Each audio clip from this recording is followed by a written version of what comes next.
Good morning. This is Coach Judy coming to you this morning, bringing you a message of peace, hope, and love. Message and an invitation for us each to move to a place where we can have peace within, to where then we can pass peace on to others. At the end of the talk today, there's going to be a place that you can ask questions if you'd like to do that. Um, So in the world today, and there's so many agendas that are offered. There are so many ways and ideas and philosophies pulling us in so many ways. And I studied those things for over 40 years and found that at the end of it, that there really is a way and a place that we can come and we can interact with people from a place of perfect peace. Um, and I found that in a way I never expected to. I was not involved in any formal religions or faith. I knew very little about that for about 40 years. But I was driven by this passion in my heart to reconnect and reestablish with something that I first knew at 10 years old. For a few minutes, it was an indescribable love, kind of like I was picked up and held in the arms of a love like I'd never known before. And in that moment, I had a hope and an assurance that that I could be drawn out of the chaos in my heart and the woundedness, chaos in my mind and the woundedness in my heart that I experienced for so long. So the next 40 years, I searched to reconnect with that. I was a leader. I established many businesses over my adult lifetime. I've trained people. I've been educated. I've studied world religions. I taught stress management. I understand personality structure way beyond what sometimes I wish I knew. But it was through that understanding, deep understanding of how we are wired as people, that I concluded that there's got to be more than this. Because one of the processes that I was teaching, I was able to talk with people, and within a couple of sentences, I could hear exactly how their belief system, their thoughts, their sentence down to the sentence structures, how they would turn away from peace, but turn to the chaos and the seductions of their mind and the world, and especially the habits and the patterns that were created very early in life. And unless we're trained in these things, we don't even know. We just stay in the mess of life and watch the merry-go-round go round and round. Well, I'm here to tell you that we don't have to do that. We can discover that there is a God of love, and I'm not talking about a religious, angry, far off, punishing, condemning, critical God who so many have molded their lives after and called that God. And I'm talking about the God who is at the foundation is love, the God who is creative and is able to turn everything on a dime, the God that does not operate in the same timeline that we do as man, but knows everything all the time. I am convinced of this for the journey that I took about 8 years ago after my mom passed. I cried out to this God and reminded him. He said we could remind him of his word. And the word, the Bible says that God has a plan for me, and the plan is good, and it's a plan to prosper me. God says that when I call on him, he will answer. God says that I have not because I ask not. I was very, very curious about what all of that meant. And because I understood the, excuse me, the ways of mankind so deeply and so thoroughly and understood all of the seductions that pull us off from a path of love. I became passionate about discovering what this meant. So I was bold enough. I typically would never have been bold enough to approach a God that I couldn't see, especially thinking he was mean and angry at me. But one day I just said, I want to know the plan that you have for me.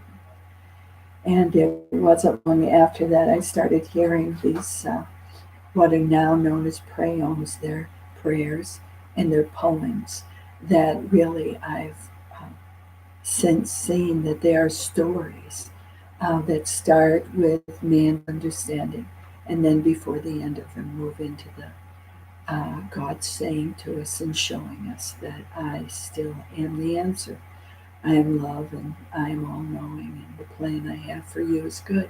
Well, needless to say, that very much amazed me because I had learned everything that was supposed to come through our minds. And when, as much as I study people's minds, it's really not a real good place to hang out at times. So God tells us that we have the mind of Christ. And so I started really investigating what in the world that would mean. And it was when I started hearing this poetry coming up out of my heart. It was like in my center. It was not my mind. I could clearly feel the difference and discern the difference. It was a whole different tone and a whole different, it was very compassionate. I've not known much compassion to come out of my mind. So as I continue to seek God face, because he said to me, and part of when I asked him to show me, he said, if you learn to abide in me, I will abide in you, and I will be your teacher. So I said, it sure beats everything else I had ever learned.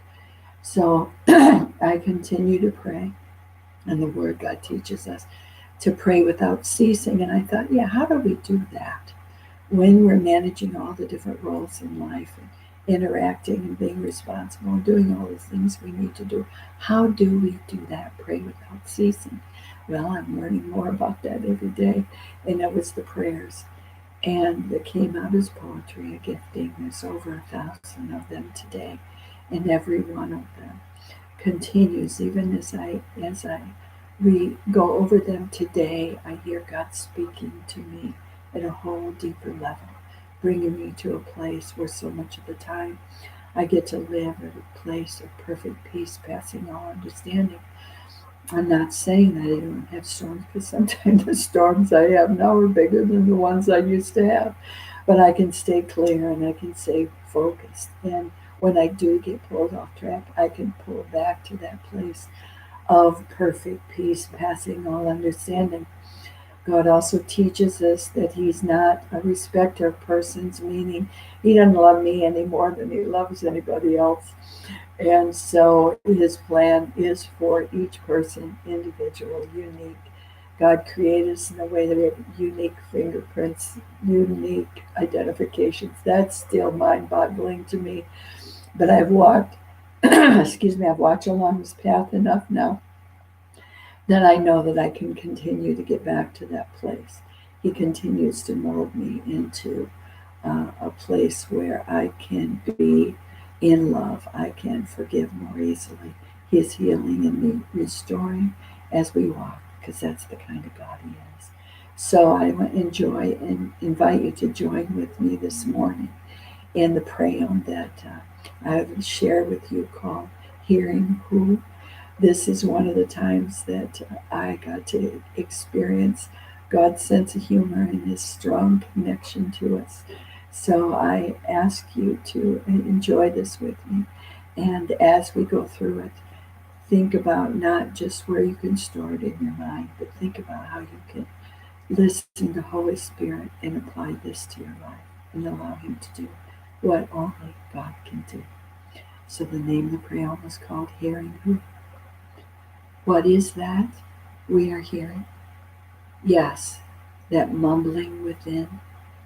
It sounds oh so familiar. Let understanding begin. As we begin to understand these ways and their range, we'll become so much less surprised on why it's tough to change. Though our eyes sometimes focus on lips moving as we share, our minds often are disengaged with what's going on out there. When you sometimes feel a disconnect, more often not, you'll be correct. For the way the process often goes, we listen in, not out. And it shows. Just try a game of telephone. A message started just by one. And by the time it gets around, the original message can't be found. What happened? Oh, where did it go? Through many minds, it goes to show.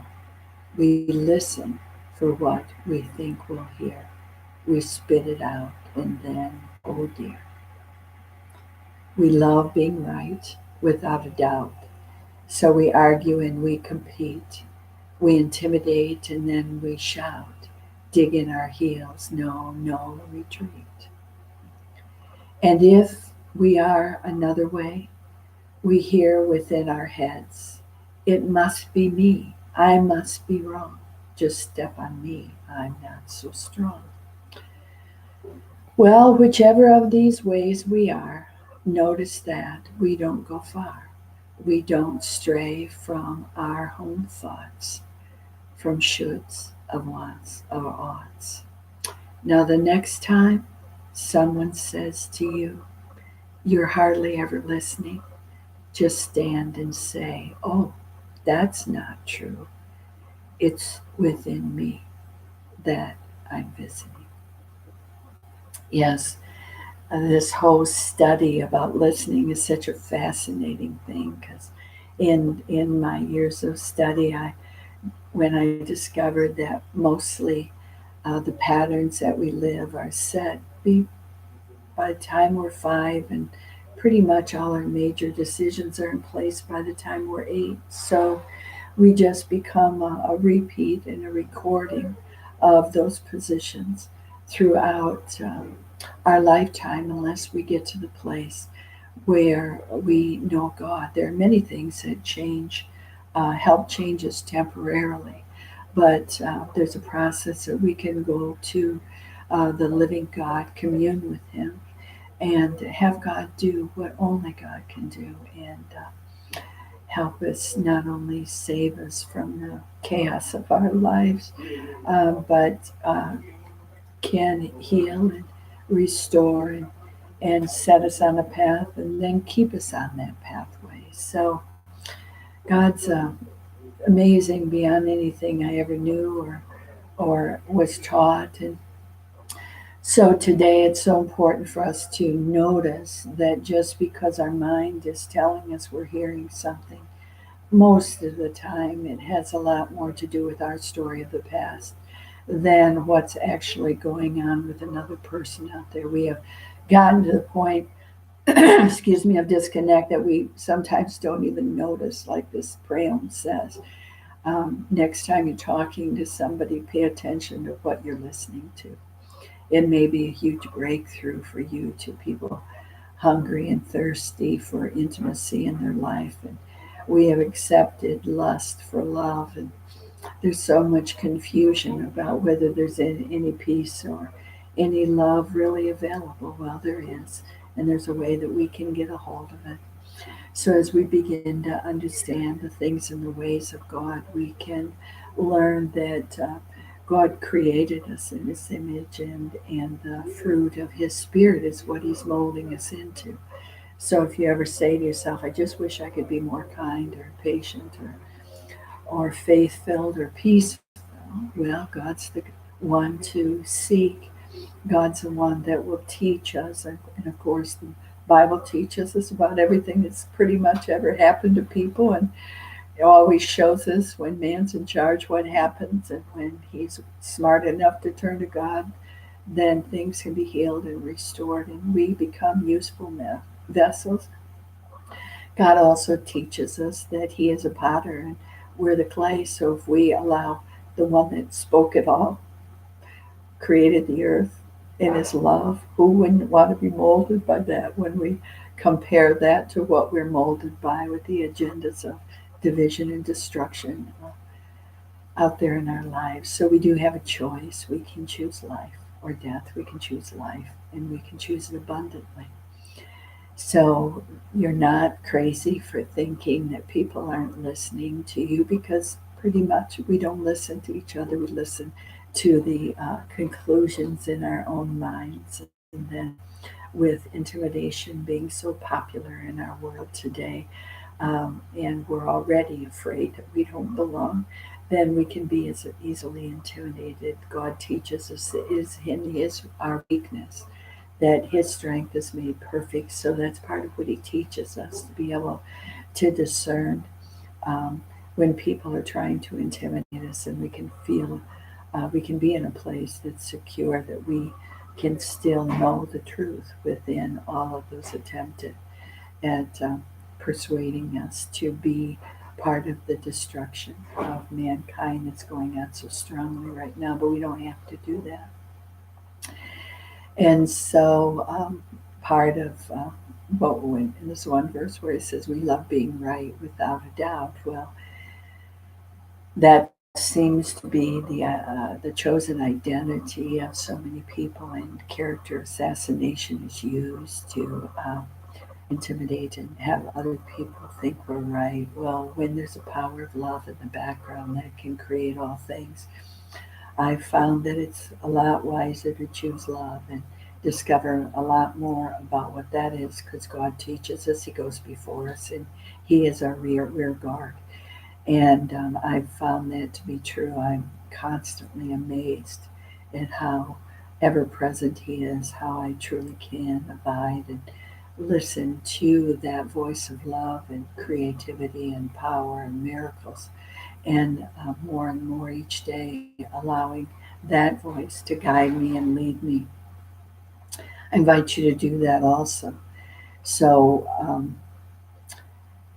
there's so much to teach or so much to share in the body of work that God's given me. It's um, amazing to me. One of the series that I've been able to pen is called Walking in Wisdom's Ways, where we look at what God says about wisdom and learn to connect with God and ask Him to help make our life wiser. It's amazing to me how He showed me to do all of the writings, pretty much, that I've done are in workbook forms, because, as this poem says, how difficult it is for us to change on our own. But we can connect to the one who can change it all in a moment, on a dime. So it's wise to be able to connect to that. And then there's a series called Pathways. It's where God tells us, if my people who are called by my name will humble themselves and pray and seek my face, turn from their wicked ways, it's then I'll hear from heaven, forgive their sins and heal their lands. Well, He gave me, I think it's 19 or 20 step book series on being able to use that, using the framework of the Prayons as a foundation, because what they do is they show us so many stories of the ways that we face the challenges every day, and the ways that we are successful, and the ways that we're not so successful, and God finds each of us within those. And then the process at the end is that we really take that scripture from Second Chronicles 7:14 and just work through our life with it. It's an amazing process. The reports that I'm getting of people saying, I didn't see that about me. And it was shown to me in such a tender and gentle way. And God really does what He says He will do. So it's a great privilege, because what I do know is we don't know as human beings, and God does know. And the God of the Bible teaches us that He will order our steps, and He will help us take every thought captive. So when we say this is just the way it is, it's the way it has to be, I'm here to testify that that's not at all the case. He is, there is that power in the universe I call Him God, that still is able to create, that is able to transform, able to draw us, There's nothing beyond God's capability. And He invites us into that. The peace movement is the name of the body of this work. Um, is a way to be able to, first of all, move from peace within. For we're going to pass on to others the way we are. And if we are pretending that we are one way and are really another way, people pick that up anyway, you know that. And so what this whole process has helped me to do is to get my outward lined up with his inward. And I am so grateful for that. Do I do it all the time? No, but that's my goal. As I learn to let go of the stress and the fear that is still carried from our past, and from my past, then he heals and restores that also. So I invite you into the process if you're interested in any of what we've talked about today. And the listening and hearing that we have is probably one of the greatest gateways for us to notice that we don't know. And there's a God who does know, and we can know him. And so you're welcome. Our plan is to be live Monday through Friday here on our YouTube channel. You can subscribe to that. You'll get notices of when we go live again. We have a website that's called prayoms.com. That's PRAYOEMS.com. And we're setting that up. So we'll have a forum and an interchange. And so you can ask questions there too. Um, and we're setting a structure up so we can respond to those. There's so much in the world that's not drawing us towards peace. And so the prayers will be listed there. There's many things that we're doing to be able to make a process of peace available. You can walk through it at your pace. It's an intimate journey learning to know the God of the universe who is love and knows everything. And so it'll be on and available 24 hours a day. In the archives right now, these talks are on. So I invite you to engage. God teaches us, choose ye this day, choose life or death. Choose life and choose it abundantly. I invite you to do that with me today and every day, and that we then can take the peace that is established within. We can make a difference in all the relationships that we have. I've been privileged that I have a 50-year, January we were married 50 years, sustained um, ups and downs, goods and bads, health and sickness. But the power of God um, pulled us together, kept me in a place that taught me about love, and my sweet husband knew love as long as I've known him. And so he's been a very strong support structure and encouragement for me to see that there really is love. So I'm telling you, love can expand and be sustained and grow, and through this peace movement, through the prayons, through the websites, I invite you to engage with us and be a force of nature instead of a feverish, selfish little cloud of ailments and grievances, complaining that the world will not devote itself to making you happy. Be a person that makes a difference. Engage and choose into something that can help change the world, to spread the love and peace and joy into each heart as we interact with them. So this is Judy uh, sending you peace, love, and joy today, checking out for today.